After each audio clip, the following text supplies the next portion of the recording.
Pauline. I will kick off proceedings asking for nominations for chairman. Okay, thank you, Pauline. We can crack on. Thank you. Well, if Laura's not going to, I'll nominate Councillor Rampton as to chair the meeting. Yeah, so yes, I think Councillor Miller is, but thank you, Councillor Carjo. If not, I'll second it. I know. I think we're just about to go live. Should go.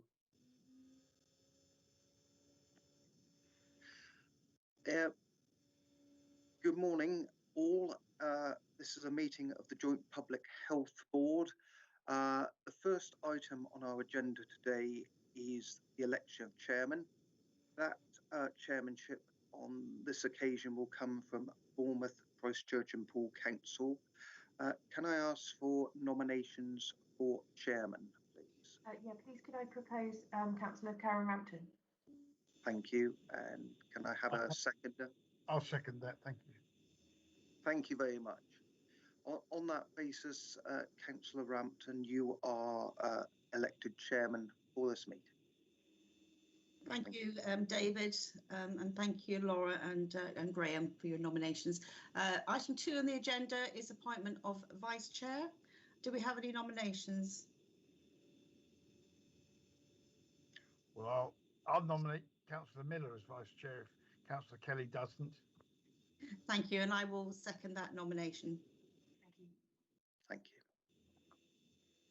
So, Councillor Miller, you are duly elected vice chair for this meeting. Item 3 on the agenda is apologies. Mr. Northover, do we have any apologies for absence? No apologies for absence today. But we have a substitute, I believe. My apologies for that. Yes, it was an oversight. I knew there was 2 members from either side. My apologies. There is in fact an apology from Councillor Nicola Green of BCP Council. In her stead today is Councillor Jane Kelly. Thank you. Thank you, David, and welcome, Councillor Kelly, who's no stranger to the Public Health Board.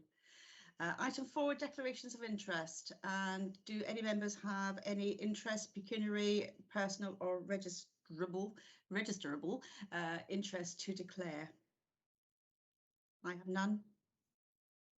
I'm not seeing any hands, so thank you. Moving on to item 5, which is public participation. Ms. Northover, do we have any questions or statements from members of the public? None received. Thank you. I'm going to move on to item 6, which is the forward plan.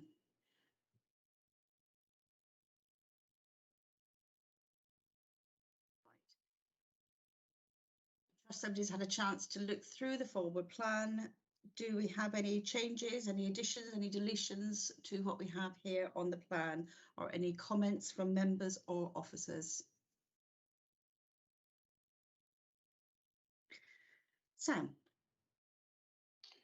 Thanks very much, Chair. I think the only comment I'd make is obviously the board is resuming business as usual, so you'll start to see our normal pattern of regular reporting starting to hit the board. We will start to take some additional standalone items, so I'd just like to flag for members' attention.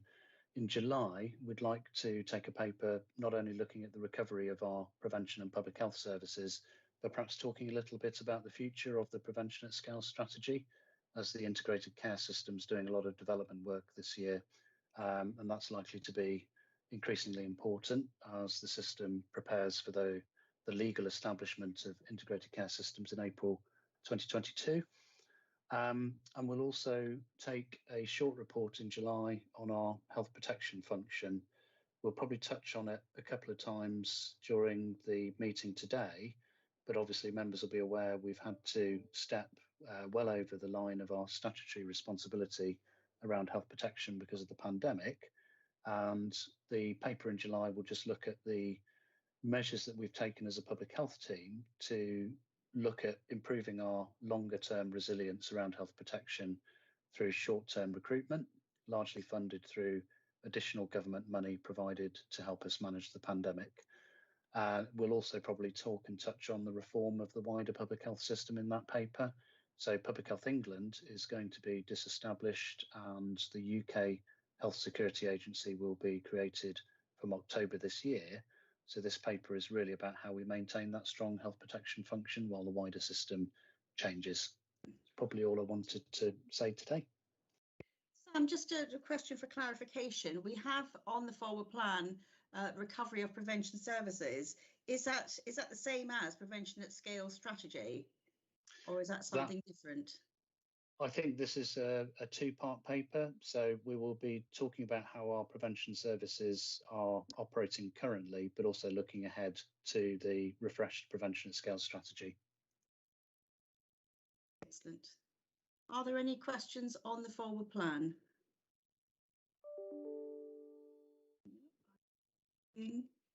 Any hands? So thank you for that. So we're going to move on to item 7, which is the Joint Public Health Board Annual Report 2020 to 2021, and this is being presented by yourself, Sam, I believe. Yes, thank you very much, Chair. So members may remember that as we went through the process of renewing the shared service agreement for the Joint Public Health Board, we successfully agreed that last year. One of the suggestions was that we would prepare an annual report on the performance of the shared service at the end of each financial year. I sort of accepted that recommendation, and so what the board has before it is our reflection as a team on the activity that we've carried out during 2020-21. Hopefully, most of the report in the appendix is self-explanatory, but I think the discussion I was hoping to have with the board today is that it also provides an opportunity for learning and feedback from board members. I've flagged 2 key risks that arise from our reflections as we went through the process of writing the annual report. The 2 key risks are our ongoing capacity to provide an effective response to COVID-19, which I've just talked about under the forward plan. And I'm raising that risk because of the wider public health system changing this year. So as I've just alluded to, the creation of the UK Health Security Agency means that the way that we work with regional health protection teams will probably change quite a lot over the next few months. It's my responsibility to make sure that we've still got a strong local outbreak management plan and that our own local health protection response is adequate, which it is. And then the second risk is the recognition that our capacity as a public health team is going to come under a little bit more pressure to support the developing integrated care system. So if you look at the emerging policy documents that have been published by government, there's a clear expectation that the Director of Public Health and probably the public health team will play an increased role in supporting the development of particularly these place-based partnerships, which are talked about in the national policy. And we've got a lot of associated work streams that will be coming forward around population health management, the renewed focus on tackling health inequalities and supporting the system to come forward with a really effective health, social care and wellbeing plan. So as we'll cover later on in the meeting, particularly when I talk about the business plan, we'll be looking at reorganising our team, making sure that we've got a really strong business plan that reflects the way that we prioritise our capacity, just to make sure that we're not taking on too much, but to be able to continue to come back to the board and keep you cited in a transparent way on what we're delivering and how efficient and effective we're being in doing so. So I'm happy to pause there for questions before perhaps just pulling out a couple of things from the report itself. Hopefully most board members have had a chance to read that. Thank you, Sam. Do we have any questions or comments?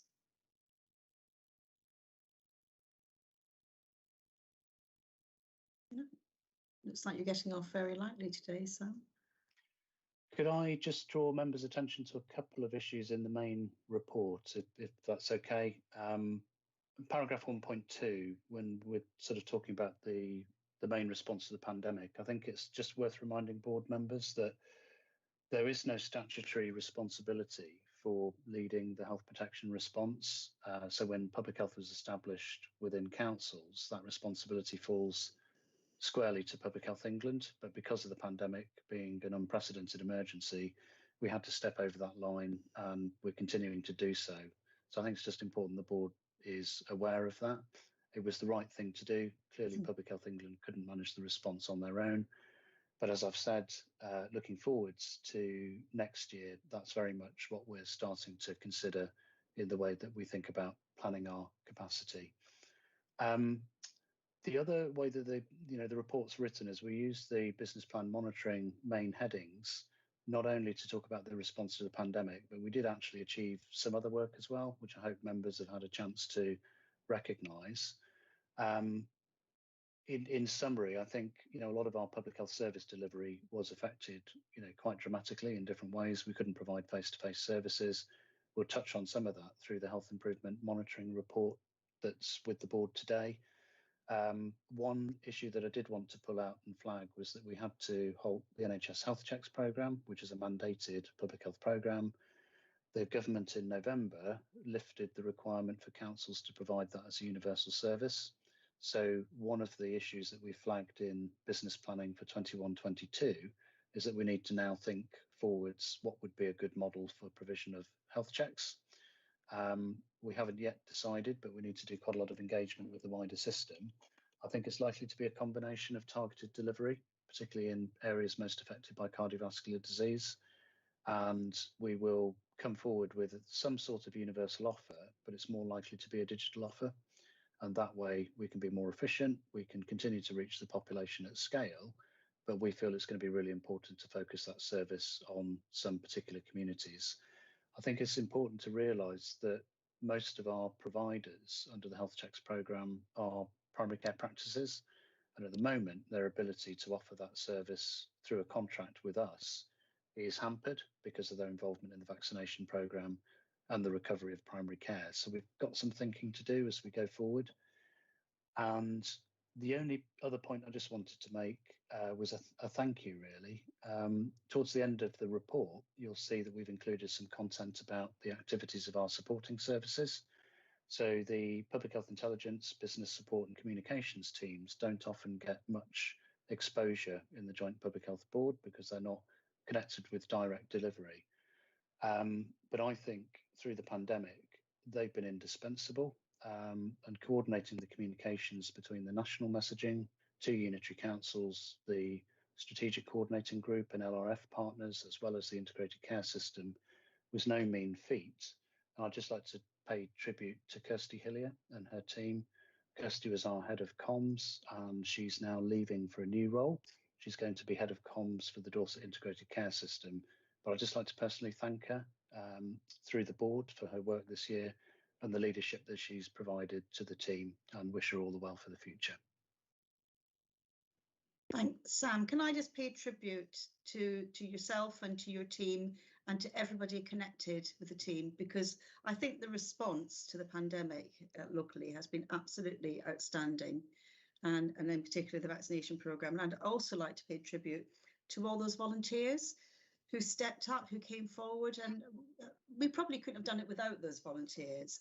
And let's hope that we can keep them in some way. We can keep them involved with us, because it was an extraordinary response, and it's such a fantastic resource to have. So I'd just like to say thank you, and really well done for how you've all supported the ongoing work. And it's quite understandable that a lot of the work has been put on hold. You said earlier something about being back to normal, and I just really loved hearing that, because it almost kind of feels now that we're getting there, doesn't it? And that is actually a possibility. We can get all that work back on track. I'm going to bring in. Thank you very much, Chair. Councillor Kelly. Thank you very much, Chair. Yes, I also would like to pay tribute to everyone, the amount of work that's gone on through the pandemic. It's been amazing. You're right, Chair, about the volunteers, and we need to keep them motivated and keep them on board, and our communities team are doing quite a lot of work to try and do that. But I was also wanted to say, Sam, that I was really pleased to read in 2.6 and 2.7 about Live Well Dorset, because obviously, while I was in post on public health, we that was the inception of that scheme, wasn't it? We went through a lot of trauma to try and get there. But I can see that they've changed their method of working to online and kept on with increasing the number of people that they've helped. So that's really good to see that it hasn't just died a death over the pandemic time, but actually taken the opportunity to change the way they work and get more people on board, because it's so important. And I think it's important both for physical health, but mental health as well, to keep moving, to keep, trying to keep your weight down, stop smoking, all those things, really important. So well done to them for keeping going. Thank you. Thank you. Any other comments or questions for Sam? Councillor Miller. Chair, if I may, I just wanted to add my grateful thanks. Sam knows that I'm grateful to the whole team, but particularly Kirsty has been an absolute superstar, and yeah, wish her really, really well. Great, thank you. I'm not seeing anyone else. Sam, can I just ask a question? It might not be the appropriate part of the meeting to ask this, but I'm just interested in the role, I suppose, of public health in the new ICS. Has it been clarified what the role is and which part or parts of the ICS public health will be at? I'm assuming you'll be at the top table, but could you perhaps just give us a few words on that? Yeah, I was probably going to pick it up in the business plan, but I'm more than happy to talk about it now. I think the honest answer is we're with the guidance is evolving all of the time. So the spirit is that local systems should have a high degree of flexibility to identify ways of working that would, most meet the expectations of the new legal entities. And we've made a lot of progress in Dorset. In many ways, we're ahead of many other systems. But there are two boards that are going to be statutorily required in the new legislation. One is a new statutory ICS board, which looks after perhaps NHS business, if you like. That will be the main body that oversees the way that NHS resources are used in our system. And then there'll be a statutory place-based partnership board. And the way that those two boards work together is going to be absolutely critical. So my understanding is Director of Public Health will sit on both of those statutory boards. The big, I guess the most interesting and exciting place that I see myself and the public health team supporting is the place-based partnerships. So as we start to look at how we can tackle inequalities, improve poor outcomes, drawing on the whole skills and resources of the wider system. And you mentioned the role of the community and voluntary sector. I think that's going to be absolutely key. I think that's going to be a really exciting place, and how we work with primary care networks and community services and communities and residents will be hopefully the way that we start to reshape some of those universal services and really make a difference. Because what we do know is that, not everyone takes up services equally, not everyone, benefits in the same way. So I think that's where we would anticipate a lot of the public health team's time will be spent. And in terms of breaking that down into the sorts of tasks, we'll be putting a lot more emphasis on that joint strategic needs assessment process. Not to say that should be done by public health, but we will be facilitating the system to come up with a good process that identifies where we should be putting our resources and focusing our effort. And we'll also be supporting the inequalities programme and the population health management programmes. Population health management will become more of a tactical tool, I think. So primary care networks will use it to identify people who need a bit more support or perhaps need support in different ways. But there'll also be opportunities to look at that information and data in many different ways. It's been absolutely instrumental in understanding how the vaccine programme is being delivered.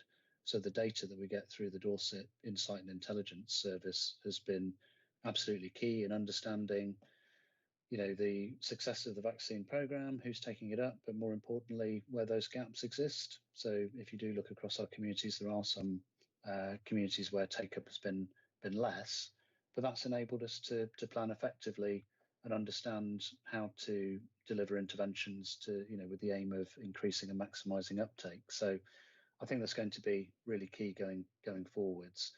I'm just mindful that it's a big system, and we need to be very, very careful about how we use our capacity, and very, very clear that we're not we're not taking on too much, and that the priorities remain the most important priorities based on public health and population health needs, not necessarily the needs of the system, if that makes sense. But it's an evolving picture. The legislation isn't timetabled to finally complete and pass through Parliament until spring next year. It is going to be very tight, and I think it'll be the start of a journey. This year will all be about transition. It'll all be about replacing the CCG with the new legal entity. I think the real work will begin over the next 3 to 5 years. It's not going to be done in a year. Thanks for that, Sam. That's really helpful, actually, and I'm glad that you've got much enthusiasm, it would seem. Councillor Miller. Thank you, Chair. Yeah, I just wanted to make the point that it's really, really welcome, Sam, that you're talking about the focus on sort of data-driven prevention work, that place-based stuff, because certainly that's where the councils are going. And sometimes I found over the perhaps pre-pandemic that there had not been as much drawing together of the community voluntary sector and that kind of no wrong front door approach, and how we look at using the data that we jointly hold. That hasn't always been joined up, and so if public health sort of drives that agenda, I think that would be just really, really welcome for our residents. Actually, we know as different entities that we can't do this prevention stuff in isolation. So I think, as much as I appreciate you saying that the structure will take this year to sort of sort out and bottom out the legalities and the structure around it, I think the direction of travel is really encouraging. Yeah.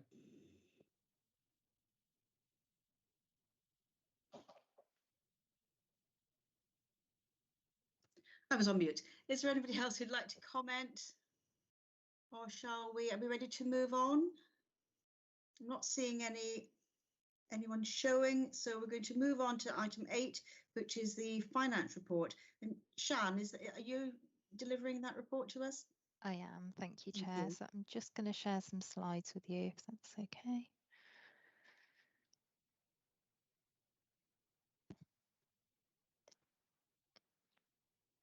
So the Public Health Shared Service budget for 2021 was 28,772,000.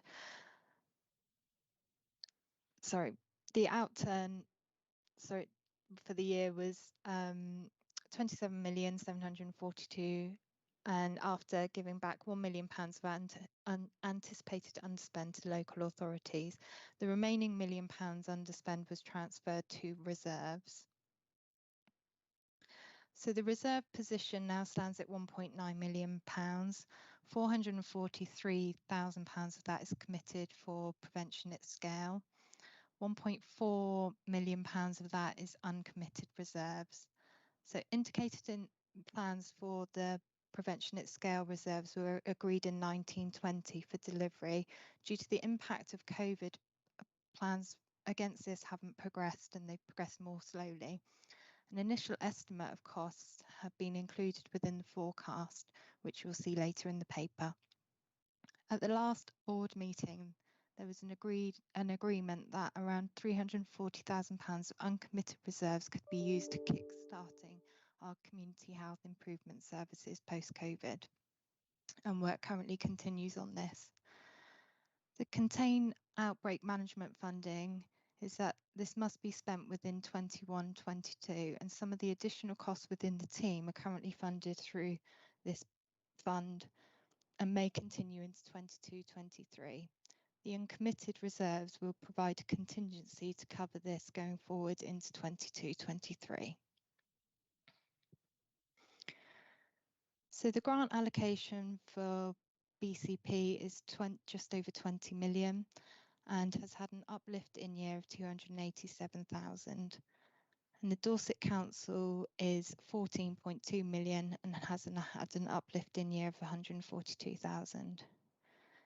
As agreed, BCP are the sole commissioner for the drugs and alcohol contract and results in a reduction in the BCP contribution to public health of 3.1 million as this is transferred over. Together, these changes mean that the financial annex to the shared services partnership agreement needs to be revised.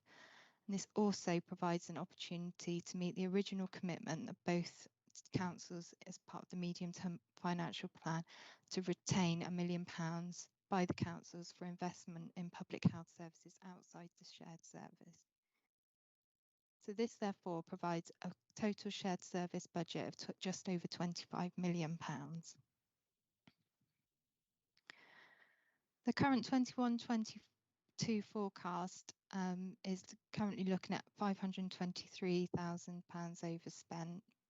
This assumes that we return to 1920 activity levels for most activity-based contracts, that NHS health check spends approximately £250,000. There is a full year effect of the Agenda for Change pay agreements from 2021. That spend on PrEP as additional costs within sexual health contract, and that the ongoing team costs due to COVID response continue. So here you'll see the retained public health grant. So BCP retain just £8.1 million, and £4.9 million within the drugs and alcohol service, and of that the £3.1 million is transferred in year. And you can see on here that we've got the additional £500,000 to be retained by BCP. Within Dorset Council, we retain £1.1 million. And again, you've got the £500,000 in there to be retained in year to be used on public health services in-house. So the current contract for REACH for all age drug and alcohol services is due to be has been in place since November 2017, and the contract expires in October 2022. So having considered the context in the paper and the COVID response in the last year, the recommendation is that this continues until October 2023 to provide stability for the service and the service users. So the recommendations of the paper here today is to support the recommendation in 4.2 around the governance of decision making within the drugs and alcohol services and monitoring performance. Approve Appendix 2, which will form the updated annex of the shared partnership agreement for 21-22 with the shared service budget of 25 million. And approve the extension of the current REACH contract for a further year until October 2023. So is there any questions or anything Sam would like to add?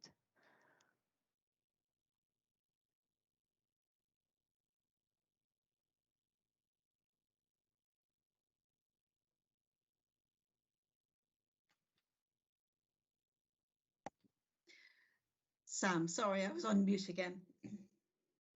That's okay. Thank you very much, Sean. I'd probably just add a couple of comments by way of context. I think it was really important when we renewed the shared service agreement that we moved to more of a forward look around the budget. So that's why we're trying to forecast as much in advance as possible what the service needs will be for 21-22. And that enables us to be able to be more proactive in the way that the public health grant is used, not just in the shared service, but across both councils.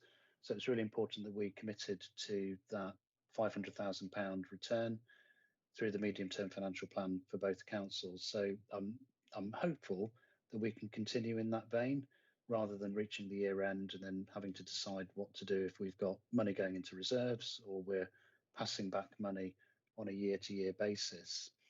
I think the feeling at the moment is that it was such a strange year last year. We don't have an accurate handle on what our forecast will probably be, if we're being honest. We were, I guess, in transition between services that were recovering. That's why we've had to set aside some of that money in the reserves to support the recovery, particularly of community health improvement services. But I think at this moment in time, it's quite difficult to know exactly how much that's going to cost through the year. So if the board would support retaining that £1 million to be added to the reserves, that will be really, really helpful. And as Sian highlighted as well, we have used non-recurrent money from government through the contained funding to bring on a number of fixed term roles, particularly to support the health protection work over the next 12 months. Because we have to use the money, there's a hard stop in March 2022 to use of that funding. It's quite likely we'll need to use some of that reserve funding to pick up the ongoing staff costs just as those contracts end. And then it gives us the opportunity to review them after 12 months and to bring down our team capacity. Hopefully, if the pandemic is on the wane by then and UK Health Security Agency is up and running, we won't need to maintain such a big resource going into the day response team. I think probably that's all I wanted to say. I mean, obviously, we've noted that there is a forecast overspend. I'd just like to reassure the board that we've never overspent, I think, in living memory, because there are a number of elements within the budget that do move throughout the year. Usually, we find it difficult to actually spend all of the grant within year, which is why we're normally able to return funding back to both councils and to continue to find further efficiencies. And I see Jane's come in, she may want to add to that. Thank you very much. Thank you, Sam, and thank you, Sian, for your presentation. Jane, did you want to come in at that point? Yes, I was just going to add, it's particularly difficult to forecast this year, and so we have, because of those difficulties, we have tended to forecast to budget or to worst case scenario. So I am sure that we will bring that back in through the year, but it was just a very first pass at forecasting, and that's where we've got the overspend. Thank you. Councillor Miller. Thank you, Chair. Yeah, I just wanted to support this recommendation.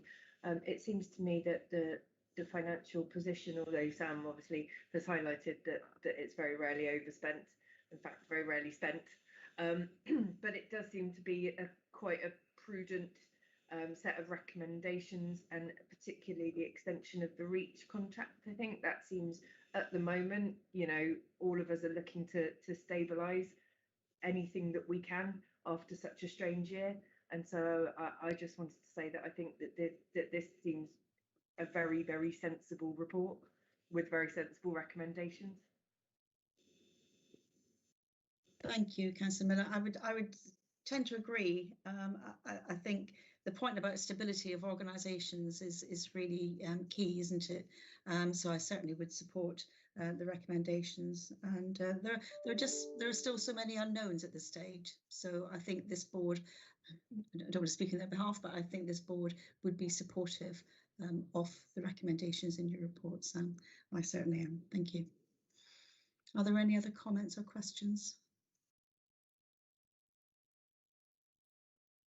No, I'm not seeing any hands. So we're happy to move on to the next item. Do we have a decision to make, Mr. Northover? Yeah, well, yes, Chairman. I was going to say that I think in this instance there would be a decision required for those 3 bullet points, so we can formally enact them. Okay. So I'm just trying to find the right place on the agenda for that. Trouble is, I'm not using Modern Gov to look at this, so it's a case of kind of scrolling through. And Chairman, would you like me to read them? Have them now, yes. And recommendations to support the recommendation of 4.2, to approve Appendix 2, and to approve the extension of the current REACH contract. And Mr. Northover, am I right in saying that we are making a recommendation for a minded to decision, which will be then taken up by officers subsequently? Well, Chairman, there is that provision through a resolution that was taken by Dorset Council for some committees, but my understanding, as this is an executive committee in its own right. You are entitled and able to make that decision in your own right. What might be useful is the fact that we have the Director of Public Health here, and he can also ensure that those decisions you take are enacted as ordinarily he would anyway. So it's just a question of asking if members are in agreement with the recommendations, I think. And that's exactly what I should ask. Are members in agreement? Any dissent, please put in the chat bar. Otherwise, we are all in agreement, I believe. I may not necessarily see everybody, but I think Yes. we're all in agreement. Yes, thank you. Thank you. Okay. So we're going to move on now to item 9, which is the Health Improvement Performance Report. Is that you, Sam? Yes, thank you, Chair. I'm happy to introduce this report. I'm not going to talk at length to it because I think it's fairly self-explanatory, and we've also touched on a bit of the background as to how some of our services were delivering during the pandemic. So it's, as ever, it's a high-level summary of the current performance around our suite of health improvement services. So these are services that are commissioned or provided by Public Health Dorset on behalf of both councils. There's a range of appendices that include the supporting information in a bit more depth, and we're just asking the board to consider the information and to note the performance. I will just draw members' attention to probably a couple of issues within the report that I think are worth noting. We've talked a little bit about Live Well Dorset. I think it's fair to say their engagement dropped off during the pandemic. You can see that very clearly in the engagement information in the appendices.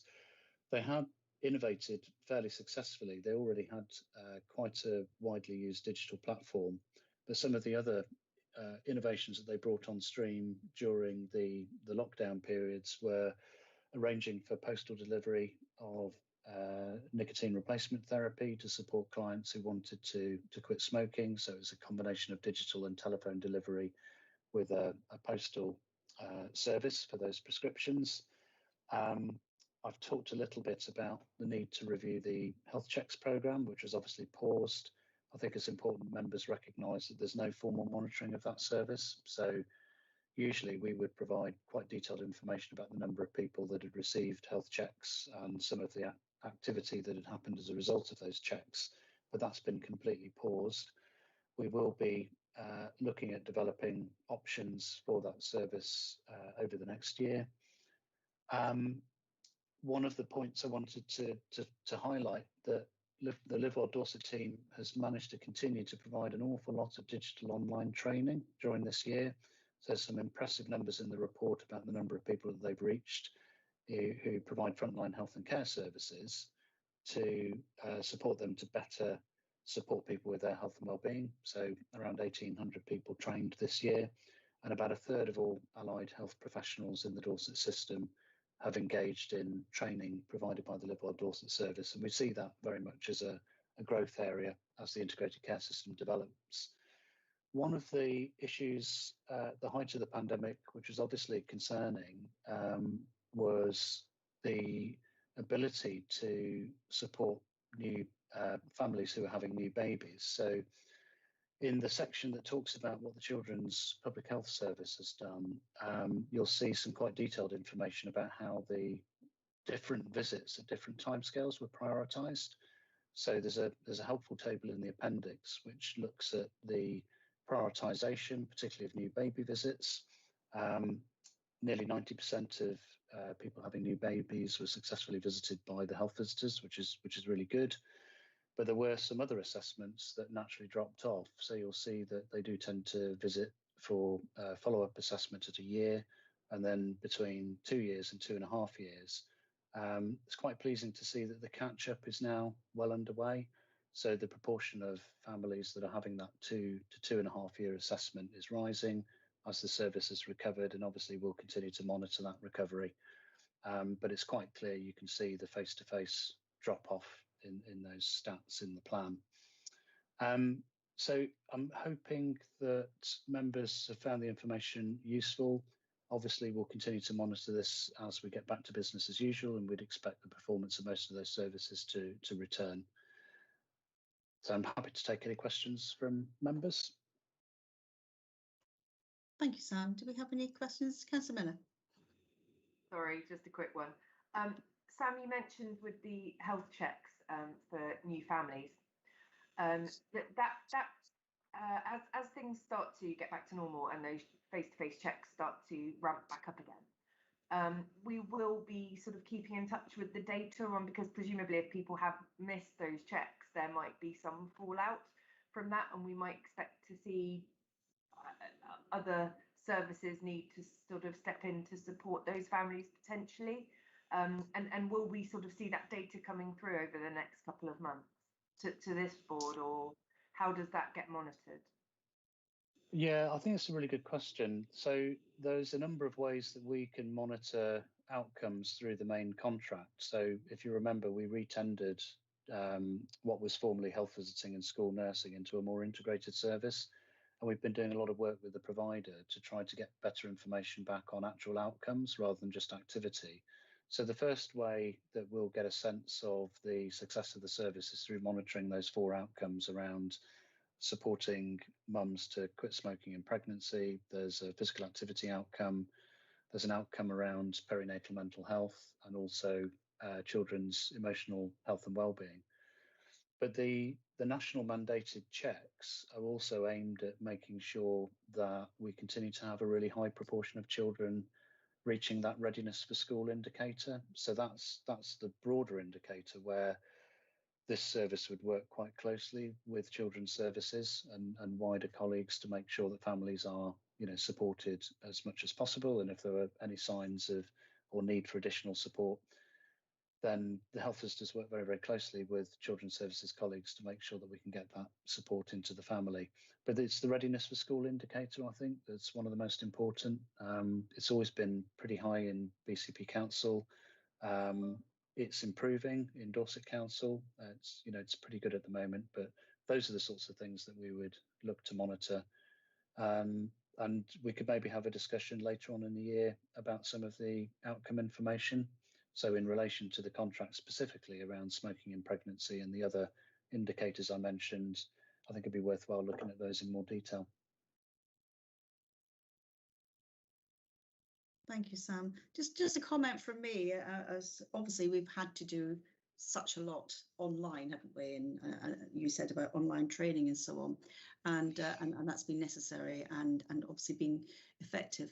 But I just don't think there's any substitute when we do get back to normal for those face-to-face meetings and people being able to see their peers, and it's often that coffee break moment, isn't it, when people have a little chat, or they meet somebody outside the GP surgery, whatever it is, which is just so important for people's mental health in particular, and general well-being. So really look forward to services being in person again, and not just online.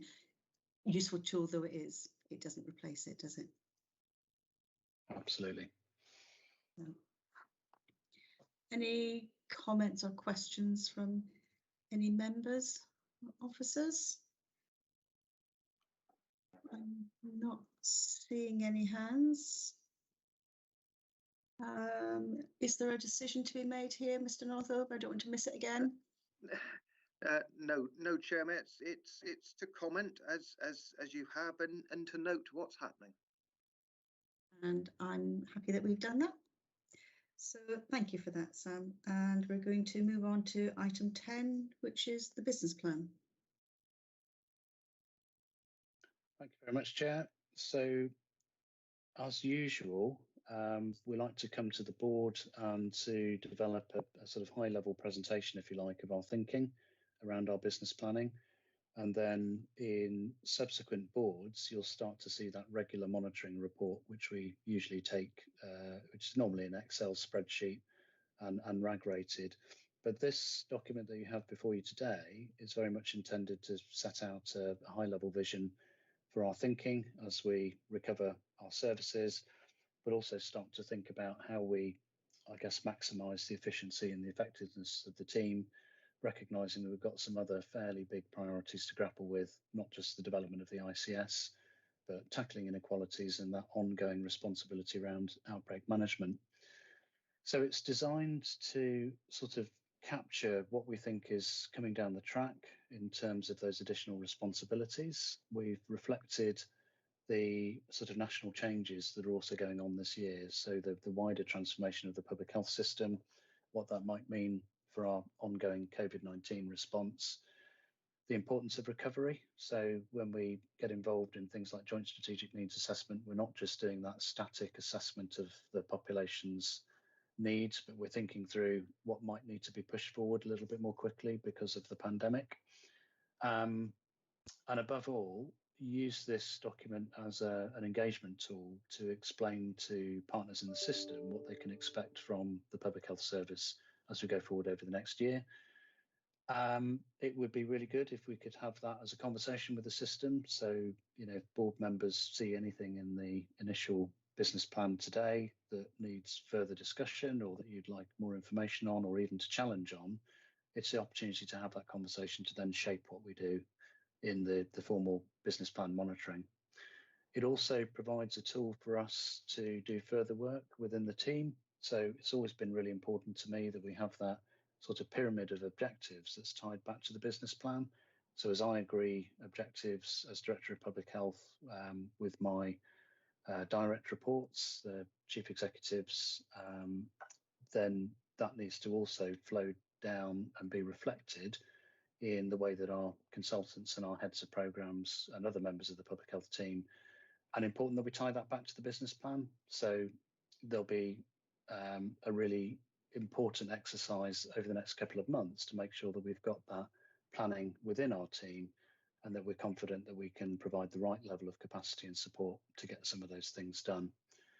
So just picking through the report, would the board be happy if I share my screen and just pick through a few items from the report?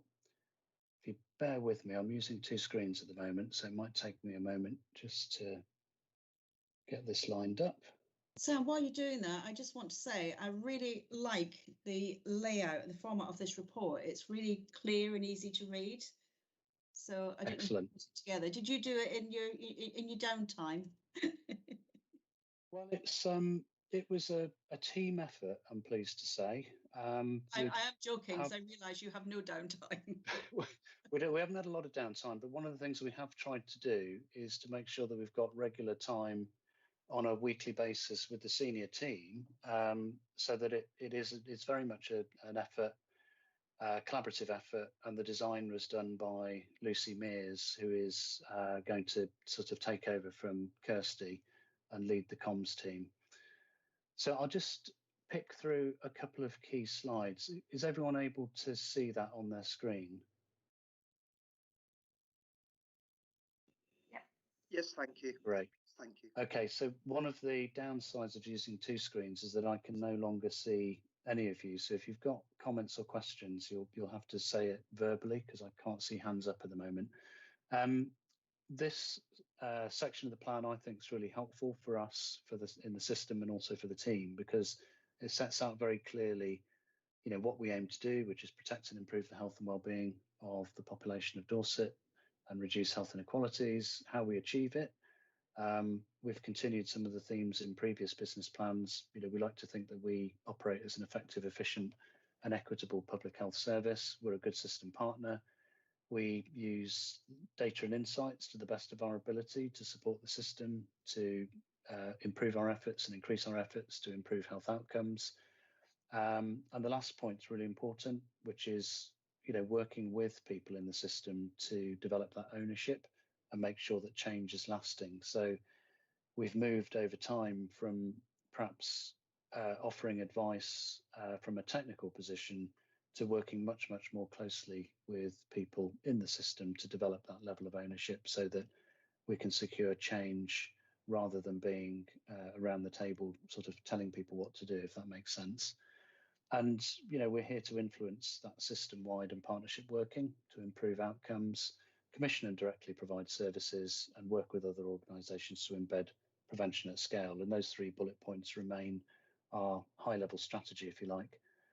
Just to note some of the achievements in 2021, some of these were picked up in the annual report, but we've got a range of sort of infographics there that give a sense of the scale and reach of some of the public health services. So you get a sense there of the number of contacts through the sexual health service, for example, you know, the number of people that we support through drug and alcohol treatment, a sense of the number of contacts that our health visitors are seeing in the community, and some of the other sort of support information, if you like, from people accessing services like Live or Dorset. So I thought it was just helpful for the board to see that. There's a page on just some of the statistics from the COVID-19 response, which obviously dominated last year, but it's just worth bearing that in mind when we think about writing the business plan for this year. Not only the kind of headline outcomes, if you like, of the number of people that tested positive and the number of people who sadly died, but down towards the bottom of this list, there are a huge number of people in the public health team that had to join the ongoing day response. And, you know, at the worst peaks during the pandemic, the number of incidents that were coming into the public health incident mailbox to manage was extraordinary. You know, sometimes upwards of 100 plus a week, a range of incidents from outbreaks in care homes, outbreaks in schools, workplace settings, and significant outbreaks in all three hospitals. So that's what kept us busy, as well as all of the additional responsibility that we took on, developing the local outbreak management plans, establishing the testing cell, you know, making sure that contact tracing was working effectively under both councils, huge amount on comms, huge amount on regular briefings to the wider system, and some really good community development work as well. So developing that network of trusted voices to push information out to, but also to use as a network to provide feedback on how some of those messages were landing and how we would need to perhaps take different approaches to work with communities that perhaps needed to hear that information differently. So really, really impressive work. This just sets out visually who we work with. You know, to some extent, we sort of sit across both councils and the ICS organisations, and we see that role obviously growing this year as the integrated care system starts to become a legal entity, and those statutory boards develop that I've talked about earlier on in the meeting. So a bit about who we work with, which I won't dwell on. I think it's worth just sharing this slide. So I talked at the beginning of the meeting about how the integrated care system will start to take shape and the role of these two statutory bodies. So I mentioned the statutory ICS NHS body, and then on the right-hand side, the statutory ICS Health and Care Partnership. We see that we will be involved in both boards to some extent, but particularly the partnership body. I think it's going to be really important how that shapes up, and we'd be intending to provide a lot of support to make sure that in our places, and I guess that's shorthand for the respective populations of BCP Council and Dorset Council, we've got a really good understanding of the priorities and health outcomes that we think the ICS and its partners should most be focusing on through the year. So I've talked a little bit about what's coming our way. This is largely focused on the changes that are going on in the wider system. We've talked about the creation of the new Health Security Agency as Public Health England is replaced. But the bottom bullet point is also worth noting. So there'll be a new Office for Health Promotion, which picks up some of the support that Public Health England gave around health improvement. And as the ICS develops, I think that will be a really key relationship for us, because there is additional investment due to come down to our system through the long-term plan, which is an NHS plan, but helpfully they are prioritising additional investment for NHS colleagues to help tackle things like smoking cessation, misuse of alcohol and weight management. So we're intending to incorporate that in our refreshed look at the prevention at scale strategy, and above all, make sure that we've got a really transparent view of how that investment is coming into the system, what it's being used for, and above all, the outcomes that we hope will be improved as a result. But just looking at the priorities for the year ahead, we will frame these very clearly in sort of 4 baskets, if you like. The top one is wider system development and recovery. We'll continue to develop the local COVID outbreak management plan and the response to COVID-19. We'll be doing some work to think through how Public Health Dorset can remain an effective and efficient partner as services recover. And then finally, we've got our sort of more standard view of programmes and services that we deliver. That's how the business plan will be structured. And then the rest of the plan just takes through some key points and some high-level highlights, if you like, about what we think it will be important to cover under those baskets of work. I think the first one, the wider system development and recovery, it's really exciting to me just how much congruence there is now and agreement about the importance of working with communities. So both councils have ambitious plans to look at asset-based approaches to working with communities. We've funded a piece of work in the past through the Prevention at Scale programme, which was about working with primary care networks to also take that asset-based approach. It would be great to see that picked up and continued as we look at refreshing the prevention strategy going forward. So I'd flag that as a really important area of work that we are going to be very keen to support. I've talked about the refresh of the Prevention at Scale strategy. Through that, we need to make sure that the work on tackling health inequalities comes forward much, much more strongly. Some of the ways that we'll be thinking through that is to make sure that services like Live Well Dorset, for example, support those physical health checks that are being prioritised for people with learning disability, and to make sure that people with serious mental illness are also able to access those health improvement services and not feel that they are missing out in any way. Talked a little bit about the COVID-19 outbreak management response. I don't intend to dwell on that. We've covered that in the board quite extensively over the past year, but just to say that the work does continue. At the moment, it's very much focused on enhanced surveillance, remaining vigilant for any increase in infections, and particularly looking through for any impact of variants of concern. We've got good surge testing plans in place under both councils, and we're likely to continue to provide community testing over the next year. So the work will continue, as will the contact tracing work under the Local Zero partnership with both councils.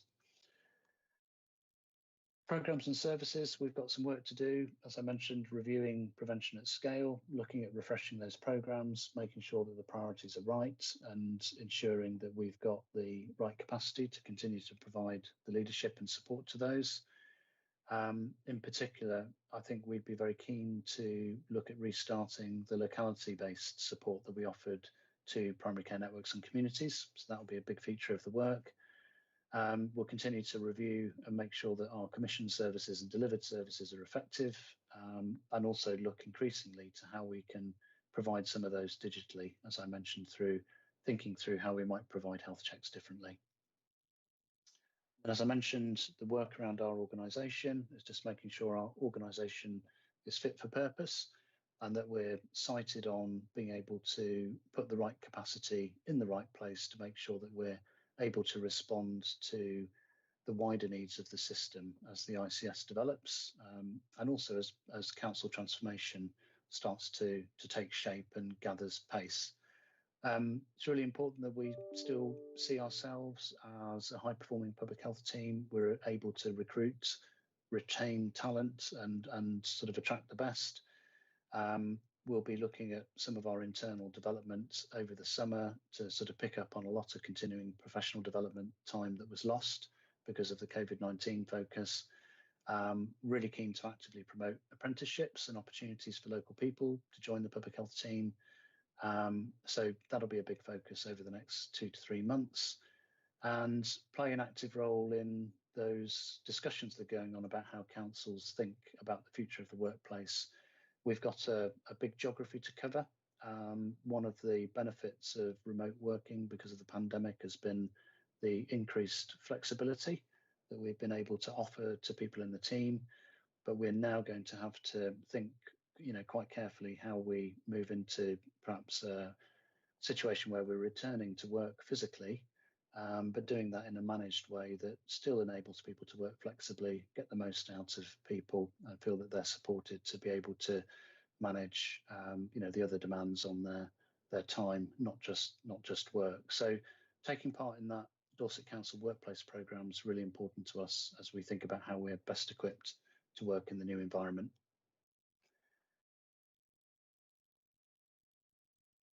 It's probably all I was going to say today. You've heard a lot about the Prevention at Scale programme. It will be a conversation with the system over the next 2 or 3 months just to get some insight and some feedback as to whether we think that those categories are still relevant, and also what we need to think about increasingly in terms of, as I said, the investment that's coming in through the NHS long-term plan, how we reflect that and how we make sure that we're continuing to offer the right support and leadership to that. Because it's not just about the public health team, as we all know, it's a huge effort right across the system. So really important that we continue that in the work of the ICS going forwards. And I think that's probably most of the plan. So you've just got some further detail there on some other priorities. So I'm going to stop sharing my screen, if that's okay. And bear with me a second.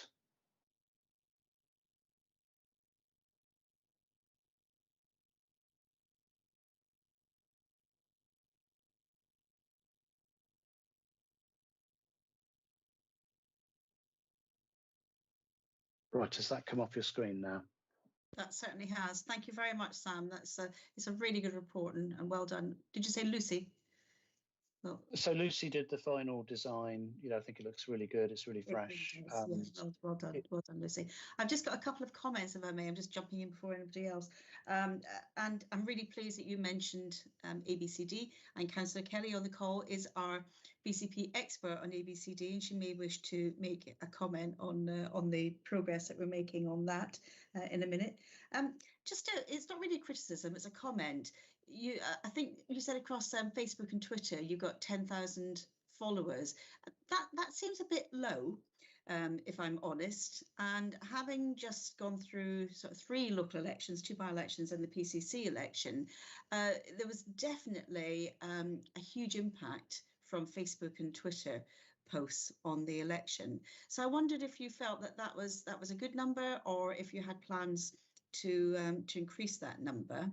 And then just another point I wanted to make, I'm really interested in the Healthy Places work, and you said that you have been involved in local plan, local plan consultations, and you looked at major planning applications. And I just think that is so important, isn't it? It's absolutely key that we get Public Health Dorset involved in our local environment, because it's probably more important than it's ever been, actually, in terms of getting people out there and using that sort of natural health service. So that's all from me at this stage. Thank you, Sam. Thank you. So just a couple of quick comments. I think that the point about social media is well made, isn't it? And I'm probably not best placed to talk in detail. The comms team have a lot more detail behind that stat. There's always something for me about the sort of alignment between our different communications channels. So we've got quite a lot of engagement and following from the Live Well Dorset service, but of course that's not the same as the Healthy Dorset channel that we use to do classic public health messaging, if you like. And over the pandemic, I think that figure, and Lucy may correct me if I'm wrong, but that reflects the growth in what we sort of call our statutory voice as a public health team, as opposed to our public health services. And of course, having followers, there's also other stats behind that in terms of things like impressions from different posts. So we've gained a few followers, but I think some of the statistics that I've seen about some of the impressions from some of the most impactful posts have been a much wider reach. I can't remember the figures off the top of my head. I don't know if Lucy wants to come in here. Yeah, I can add a little bit to that. So I think what Sam said is true around particularly during the pandemic. We found that people have kind of come to us as a voice of authority regarding COVID-19. So we have seen that number increase quite a lot. And yeah, just to echo, one of the things we've done and that's been quite successful throughout the pandemic is working really closely with all of the local authority and NHS partners and sharing each other's content. So whilst people might not necessarily follow us, they'll follow the council channels or the NHS channels, and people are sharing our content over there. So yeah, I don't have the sort of engagement stats on me, but we have had a lot of engagement, particularly at times of when we've been a lot busier, or when things are kind of, you know, case rates are going up and people are coming to us looking for that information. So yeah, we've definitely seen a big increase in our sort of use of our channels throughout the pandemic, and hopefully we can keep building on that as well. Thanks. And Chair, I was just going to agree with you that the Healthy Places work stream we think is really important. You know, we do a lot of work with system partners around access to green space. I'm really excited by the potential of some of the transformation plans that are happening. And we'd see our team playing a huge role in supporting that and thinking through not just the sort of bricks and mortar side. There's, you know, a huge amount going on around planning and transport and regeneration.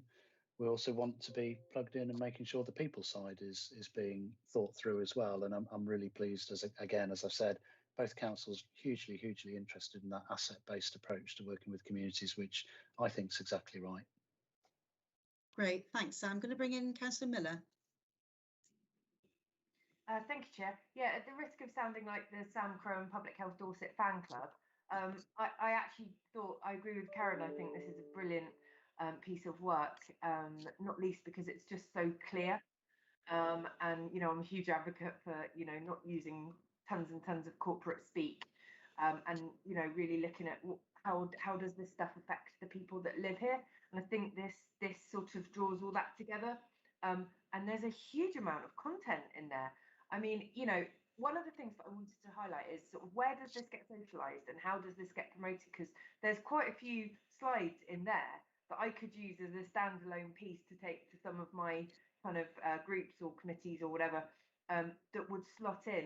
And for example, you know, the work around healthy places and that prevention agenda, and, you know, how we're all working more with our communities, how we're linking with planning, how we're building places, not just physically, but with communities. And a lot of that will come through the health and wellbeing boards, won't it? For recommendation and how we take that forward. But so my first point is around, you know, how does that get shared? And the second point is where you talk about outcomes in this, how do we, I mean, obviously there's so many different ways of measuring outcomes, but it's really how we sort of tie in, this is setting out your stall for the next however long, and this is where you are. And I particularly like the section on what's coming down the road, because that's really helpful to look forward. But then how do we go back and measure what's, you know, have we done what's in the report? Have we followed up all those partnerships?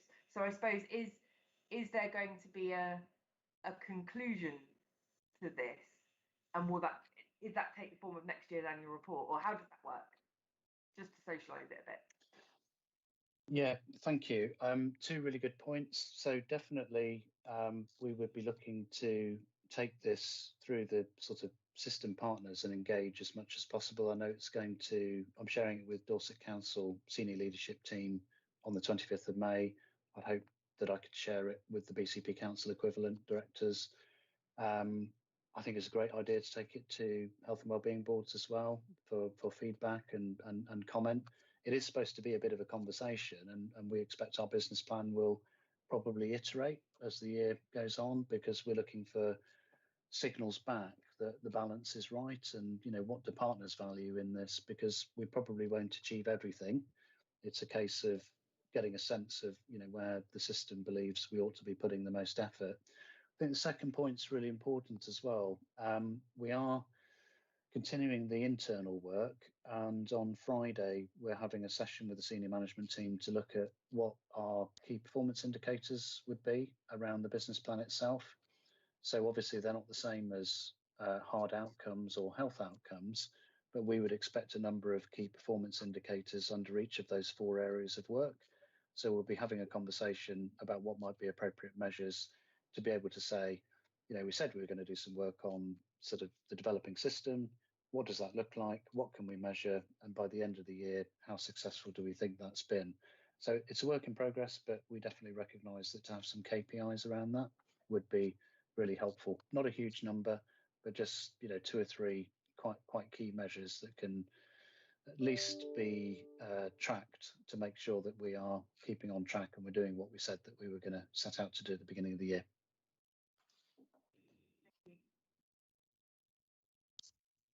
Thank you. Are there any questions or comments from anyone else? Councillor Kelly. Thank you, Chairman. Yes, I want to add my congratulations about this business plan. I felt so absolutely excited to be back here and reading about all the things, you know, the projects that you're doing, the services you're delivering, the ideas, and, you know, it's really exciting, all of that. And in relation to the asset-based work, I think one thing, you know, it's really great to see that right across various parts of the council and partnerships, and, you know, almost everyone that I'm meeting is agreeing that this is definitely the way to go, and that residents and populations are absolutely, in communities, are at the centre of what we do. And for us to try and foist anything on them that they don't need or want is just absolutely bonkers. So talking to them, really getting their opinions and finding out what their strengths are and working on those is really the best way forward. One thing that we're doing at the moment, going back to the natural, I love that expression, Chairman, natural health system is brilliant. And we are at the moment, as BCP Council, we've got a consultation out on green spaces and what people want to see in our parks and gardens. And I think that's really quite important to try and get that. If people feel that they're part of the evolution of those spaces, then they'll want to participate and go into them. And that's really what we need. So that's brilliant. Thank you. Great, thank you. I'm not seeing anyone else showing that they wish to speak. So Sam, again, thank you to you and your colleagues. Really, really excellent report, and a format that we'd like to see more of. I think we're all agreed on that. That's great. Do we have anything to vote on that, Mr. Northover, or is it for comment? No, we don't, Chairman. It's really an acknowledgement of what we're trying to do, how we're trying to do it, and the reasons for that. And I've taken on board some of the comments you've made, and that's a starting point, as I see it. Lovely, thank you for that. So item 11 is urgent items, and I have not been notified of any urgent items. No. So only remains for me to say thank you to members of the board, to our officers. Is somebody trying to speak? I can hear an echo. No, perhaps not. And any members of the public who have joined in, because I understand it's been live streamed. So thank you to all, and see you at our next meeting, which is July. That's buying me some time to think of the date. Mid-July. Mid-July. Great. Okay. Thank you for that. And hopefully the weather will be a bit better by then. Okay. Thank you, everybody. Goodbye. Thank you, Chairman. Thanks so much, everybody. Bye. Thank you. Bye-bye.